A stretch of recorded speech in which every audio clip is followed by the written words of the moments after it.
My name is Tom Nussbaum, and I'm an artist.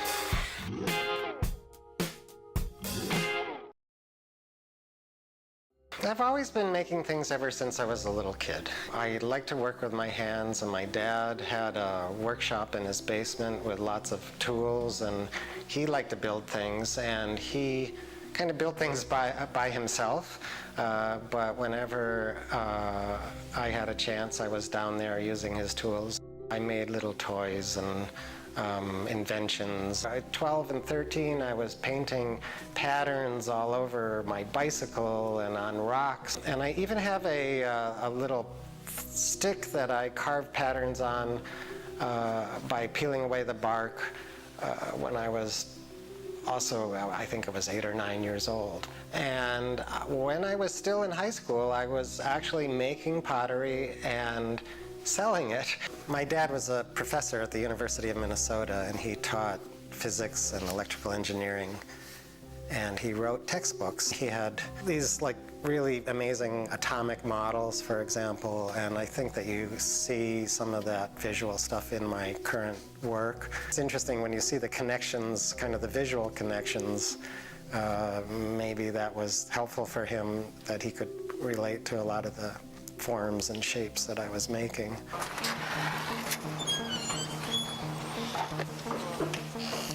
So here we are in my studio, and this is kind of where it all happens. I've got my welding area and workshop where I build my work, a bunch of pieces that I'm working on now. These are some recent pieces. This is a piece that I'm building right now that I'm working on painting. These are my paints that I make and mix myself, and so this is kind of the work room. And in art school, I started to study sculpture, and I started to look at these pottery and vessel forms as sculptural forms. So I became interested in the idea of a vessel form as a sculptural subject. I was working with these linear materials like toothpicks and wood and even ceramics. I was taking clay and making long, thin shapes and building up these kind of sculptural vessel forms. I was interested in the idea of architectural forms as containers. I was working as a carpenter framing houses, so I was building these kind of large-scale containers with frameworks. I was interested in color. I look at a lot of folk art. So I combined all of these interests into making these container forms, and they started out as being ceramic sculptures, and they were so fragile that I started to make them out of wood. So instead of making all the shapes out of clay, I started to carve them or cut them. We moved to New York in 1980.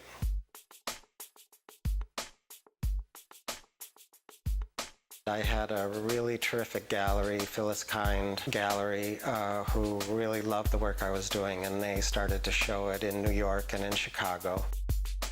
That was when my career started to pick up as an artist.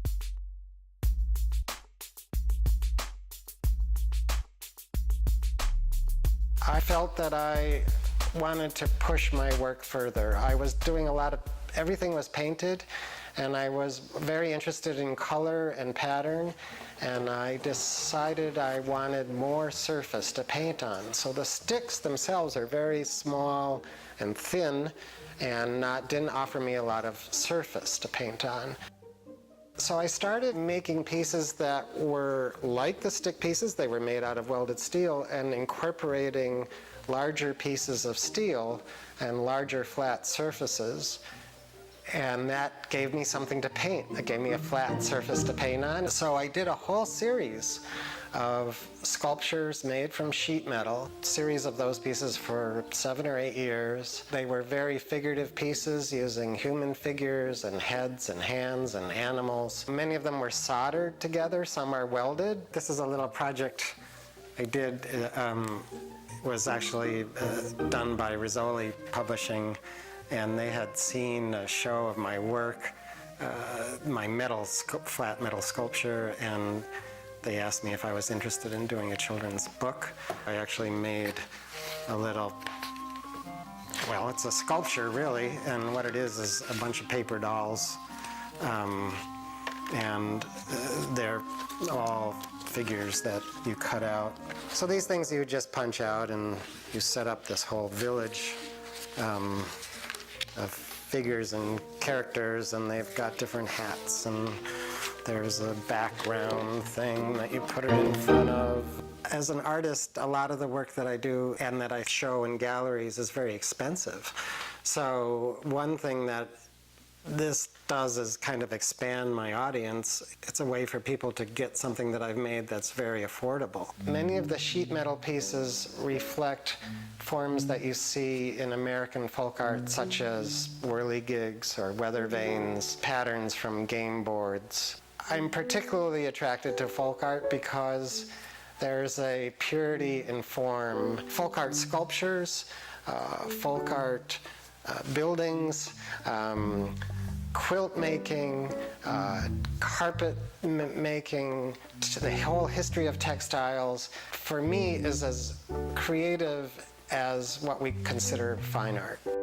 There's a history of figurative sculpture in Western art that's considered fine art, and it goes back to the Greek sculptures. Around the world, there's a history of painted human figures. So I was working on those flat pieces, and I was thinking about the ceramics where I had started and working with clay.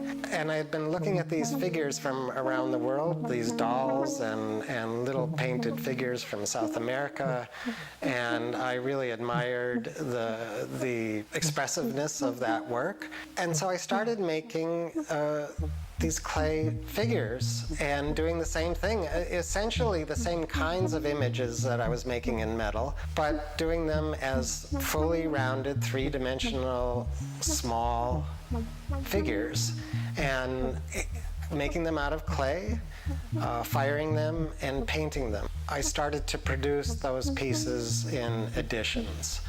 I would make one original piece out of clay, fire it, make a mold, and cast the figures in small editions. The editions were handmade, hand-painted, incredibly labor-intensive. I was thinking about the conscious relationships that we have between people, in families, father to son, son to daughter, husband to wife. But I was also thinking about psychological relationships, the conscious to the unconscious. These pieces were expressive of that kind of thinking. It was about 10 years, from 1995 or so to around 2005 or 2006.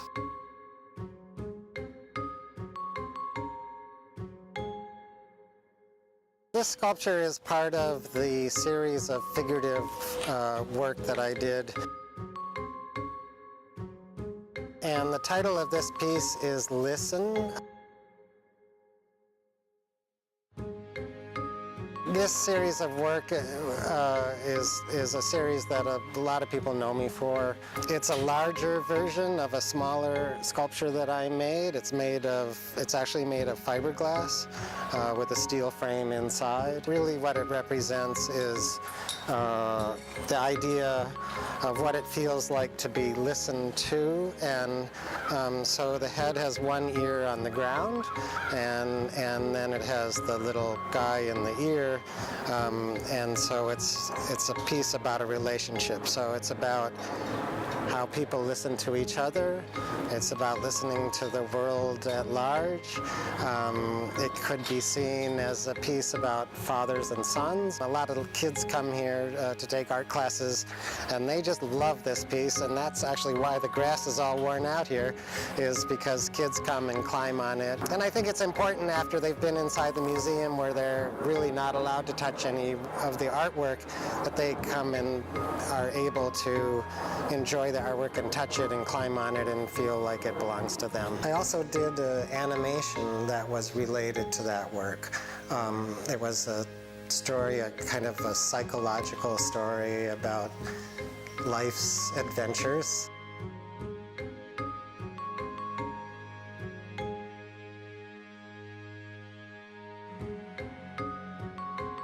While I work in the studio making my own work and showing my work in galleries around the country, even a couple of museums, I also have been doing these public art projects.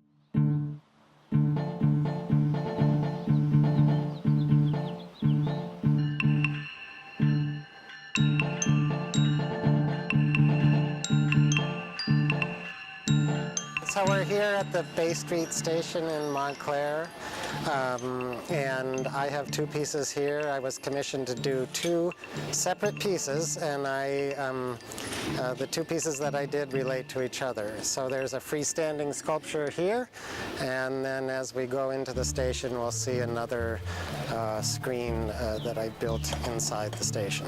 This piece uses images from the history of train travel, and it's cut from corten steel, which is a naturally rusting steel. A lot of the sculptures that I make outdoors involve some very intricate cutting, and this piece, for example, is cut with a water jet. The whole outside shape of the round circles are based on an actual historical train wheel.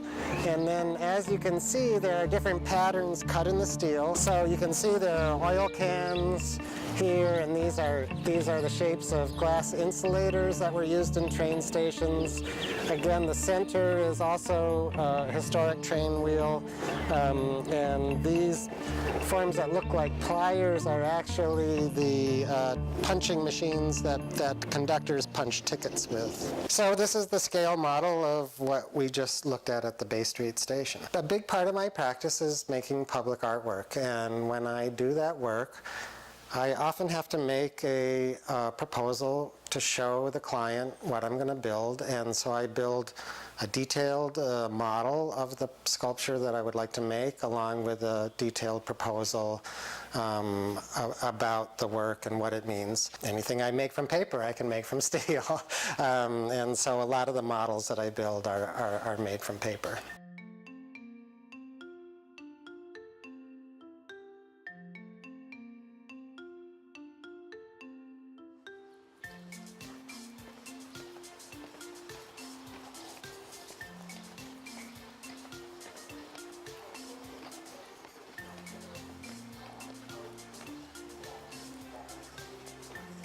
I'm really interested in American folk art, and I look at a lot of quilts and textiles, not only from the US but from around the world. And this piece, it actually is set up just like an American quilt. I use a lot of textile patterns and explore this in a lot of my work. Both the public work and in my studio. It's cut from half-inch steel. It weighs about 2 tons. And this piece also uses images from the history of train travel. This is the drawing for the big screen that we saw there. And I design pieces for places. Each artwork is designed specifically for the place that it's going. So they're site-specific pieces. This central piece is a historic wheel from a train. You can see the cow catchers and the pickaxes, cross-sections of train tracks. These patterns here represent the different patterns that the ticket puncher uses.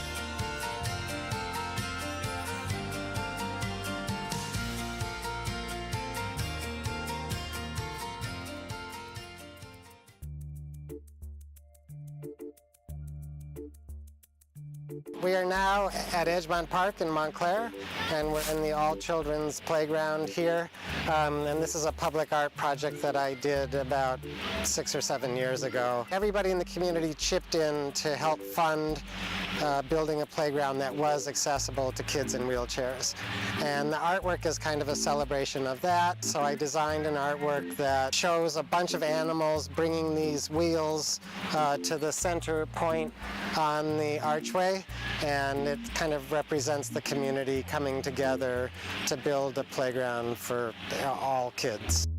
When my kids were little, I had made them some things as gifts, and one was a coat rack and one was a nightlight, and those things turned into these two little cottage industries that came along one after another. They would come home from school and they would throw all their jackets and stuff on the floor. I made these hat and coat racks for them so that they would hang their stuff up.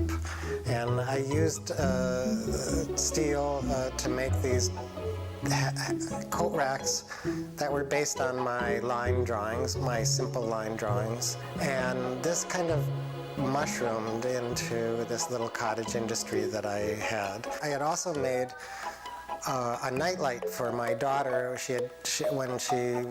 At night she wanted to have a little light in her room, and so I made this little robot nightlight out of a cheese grater and a tin can. So I started making these little nightlights because they were artist-designed objects. I took them to a number of museum stores and very quickly started selling them through the museum stores and through a couple of gallery shops.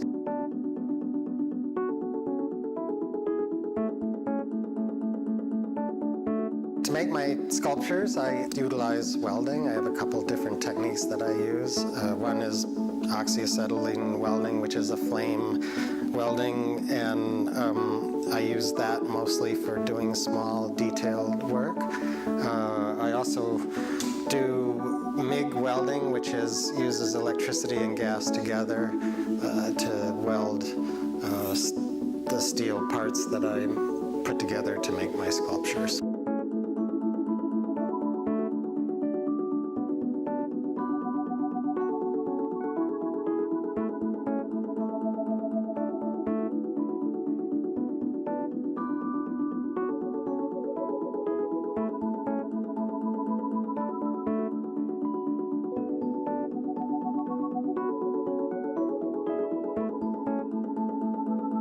What this welder does is it feeds wire from the welding machine out through the handle, and this wire feeds the weld. It's an arc welder, which means it's using electricity, and it's the electrical arc that's melting the steel that's coming through in the wire. Being an artist is about having freedom. As soon as I make a pattern, I want to break the pattern. A lot of the building of the pieces is intuitive, so I often, even though I do sketches, I often not quite sure what the piece is going to look like when I start it. Now I'm working mostly with welded steel, but I also make things out of paper and wood, and I'm doing prints and drawings and paintings. This work is about structure and form and color. It's about positive space and negative space.